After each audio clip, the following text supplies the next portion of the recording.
Назад во студиото и со вториот разговор, а во вториот разговор гостин ми е Валентин Пепелјуговски, адвокат и професор. Добре дојдовте. Добре ве најдов.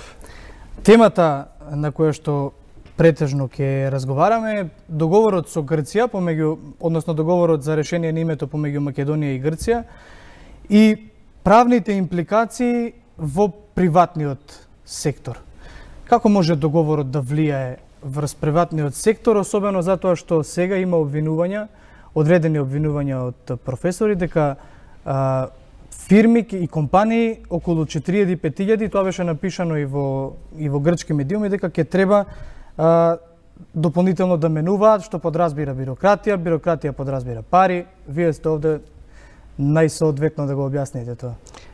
Значи, мислам дека не е така едноставна темата, за да може да кажеме дека веднаш ќе мора да се пристапи на одредени промени. Што се однесува до договорот, точно е дека во еден негов член, еден негов став се однесува на трговските марки, логоата и трговските имиња на кои што се во комерцијална употреба.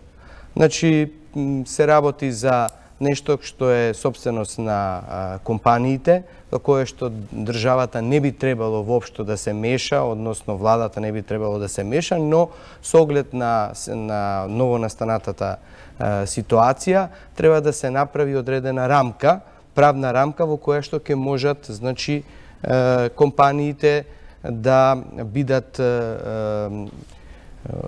да речам, точно да се раздвојат кои се оние кои што припаѓаат во Република Македонија, македонски компании, односно трговски марки кои што припаѓаат на македонски компании, а кои се оние кои што припаѓаат на компании во соседна Грција, кои што се во нивниот регион Македонија. Одредбата која што е во конечниот договор укажува на тоа дека ќе треба да се направи една комисија од меѓународни експерти кои што во текот на 2019 ќе мора да ги разрешат овие проблеми, и тоа според правилата на Обединетите нации, Меѓународната агенција за стандардизација и регулативата на Европската унија. За среќа Република Македонија веќе ја има усогласено својата регулатива во оваа насока, но она што, да речам, и денеска постои и во Република Македонија и во Грција е регулатива со која што вие не можете да користите име на некоја држава, код на некоја држава, скратеница на некоја држава, без да добиете одобрение од соодветен орган. Дали може да се јави проблем ако производи, компании од најблиско е Солун го имаат префиксот Македонија, после договорот да треба и тие да ги менуваат? Или пак во оние кои што се во Македонија со префиксот декларации во зборот Македонија, тие ќе треба да се менуваат? Значи, овде не се однесува не зборуваме за декларациите. Декларациите ќе мора да се усогласат според новонастанатите имиња. Меѓутоа, она што се однесува во, да речеме, еве, најблиску ни се трговските марки. Имате, например, трговска марка македонски ајвар, кој што понатаму галичко сирење и така натаму. Тие може да претрпат одредени промени. Значи, зборувам може, затоа што и членот во договорот, кој што е подпишан, укажува на тоа дека мора да се користат добрите деловни практики со цел да не дојде до злоупотреба и со цел да не дојде до, да речам, потрошувачите да не бидат заведени при купувањето на производите. Значи, тоа мора да биде соодветно означено. Но тука мораме да внимаваме на два вида на права од индустријска собственост. Едни се трговските марки, а други се ознаките на потекло. Значи, ознаките на потекло може би ќе бидат и побитни за нас. За наша среќа ние имаме одредена регистрација во Светската организација за интелектуална собственост на 4 такви ознаки. Еден е македонскиот ајвар, понатаму дисанот, виното, односно грозието, кочанскиот ориз е тука исто така и се работи за кривопаланичкиот мед.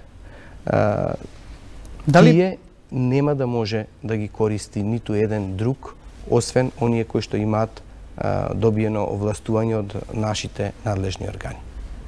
Дали правно гледано ова може да предизвика дополнителни трошоци за компаниите? Предпоставувам дека ќе предизвика одредени трошоци, но и за компаниите во Македонија и за компаниите во Грција, бидејќи ќе мора да создаваат нови трговски марки во иднина, ќе мора да имаат заштита на трговските марки, а истото се однесува и кај ознаките на потекло, бидејќи кога ќе ги аплицираат на своите производи, ќе мора да исполнат одредени стандарди. Вие добро рековте во најавата, најмалку што ќе треба да се направи, ќе треба да се плаќаат одредени административни такси. Од друга страна, овде и пререгистрацијата, односно регистрацијата во рамките на Европска унија за нас ќе предизвика дополнителни трошоци, бидејќи Република Грција е членка на Европската унија и со самото регистрирање во нивната матична земја тие се регистрирани и во рамките на Европската унија, а ние како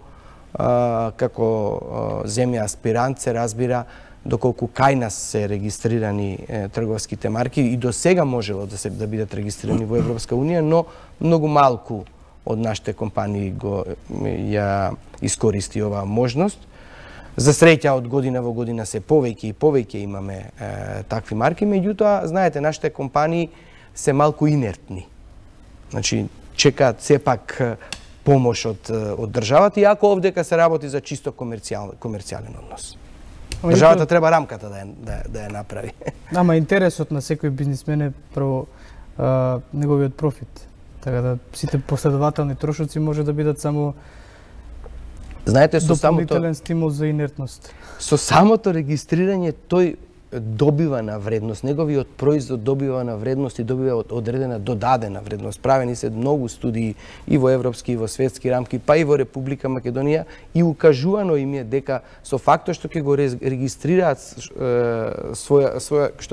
својата трговска марка или што ќе додадат ознака на потекло и право на користење на таа ознака, тој производ добива на вредност, се цени повеќе. А зошто е тоа така? Заради тоа што некој всушност укажува дека гарантира за потеклото и гарантира за квалитетот на производот. Така, професоре, ваша област е авторското право и интелектуалната собственост. Договорот со Грција ќе има некакви реперкусии врз авторските права на се она што значи префикс македонски? Не. Внатре во државата? Не. Нема да има заради тоа што авторското право ги, да речеме, регулира една приватно правна област на авторите. Во делот, значи, ако постои одреден назив, ако постои одредено филмско дело или музичко дело, тука никој не може да чепка, гарантиран е интегритетот на делото и тука веќе морам да кажам дека ниту ние ќе можеме во нивните авторски дела да се мешаме и да бараме промени, нити тие во нашите. Вие не можете еден писател да натерате да го смени текстот на некој роман или на некоја песна, така натаму. Владата веќе изјави дека химната не е дел од договорот, иако имаше многу реакции како сега ќе се пеела химната, нели? Дали во иднина може би да дојде до некаков проблем поврзан со историчарите на Грција, на Бугарија во однос на овој договор? Дали химната некогаш може да биде предмет? Не би смеело химната да се менува. Пак ќе кажам, тоа е текст.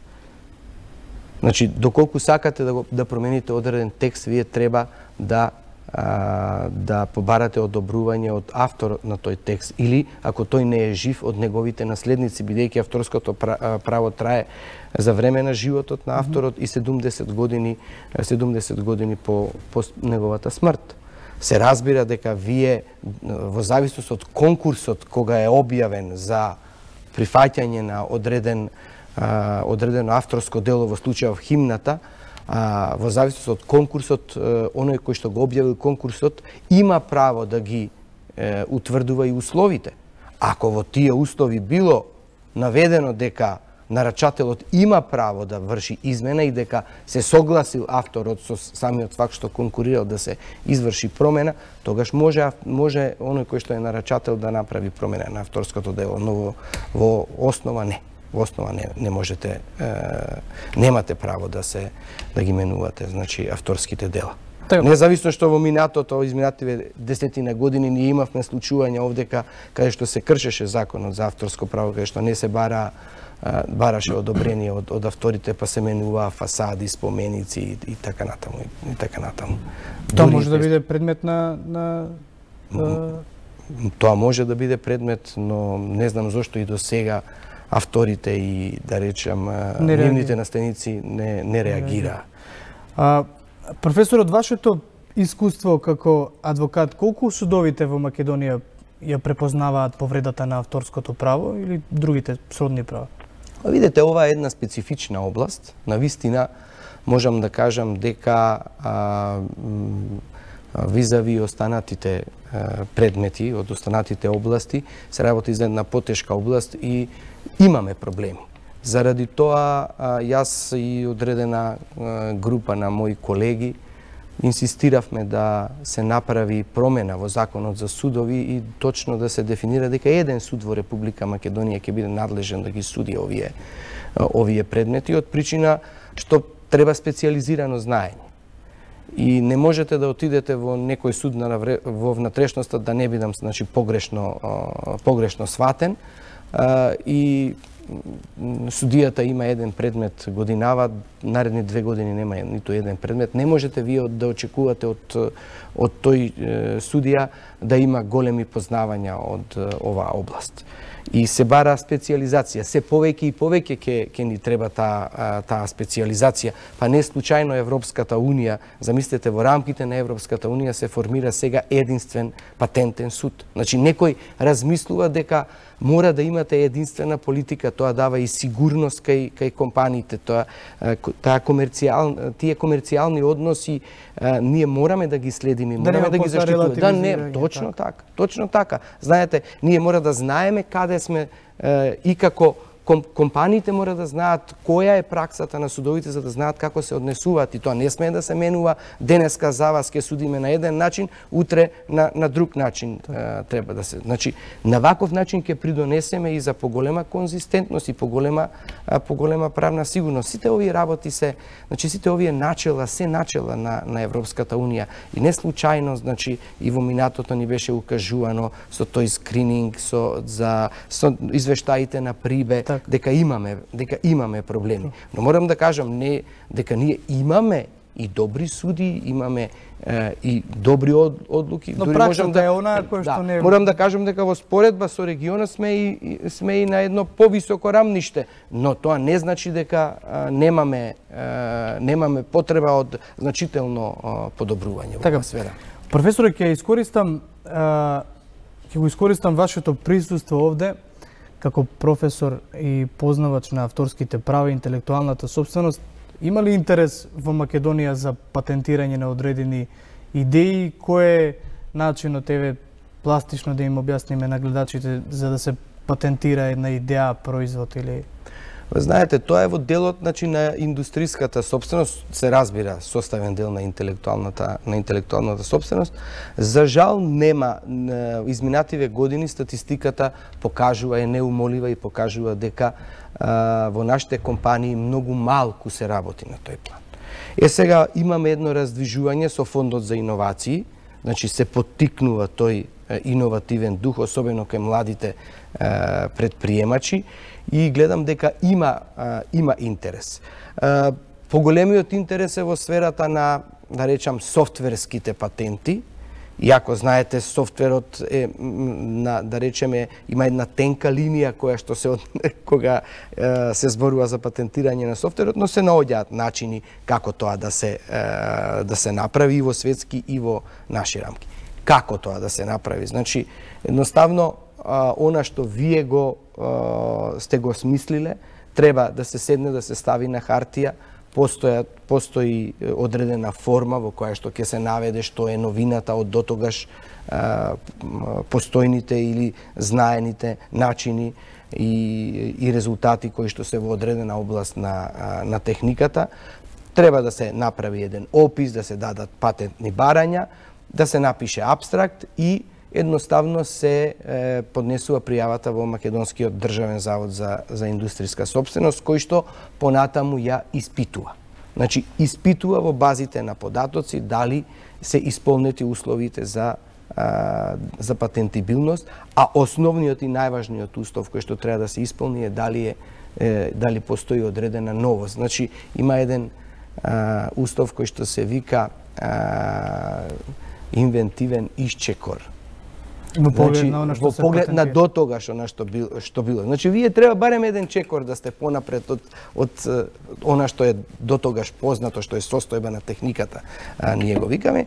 И ако се тие исполнети, тие услови исполнети, заводот носи решение и го признава вашиот пронајдок како патент со важност од 10 години. Доколку сакате да ви важи патент од 20 години, треба да се направи потполно испитување и тоа потполно испитување се прави во странство. Предпоставувам не во тоа подразбира, дали производот или идејата, односно предметот што се патентира, дали го има во другите Точно така, дали е содржан во базите на податоци, бидејќи овдека се работи за апсолутна новост, значи не во Република Македонија само, туку на глобално ниво.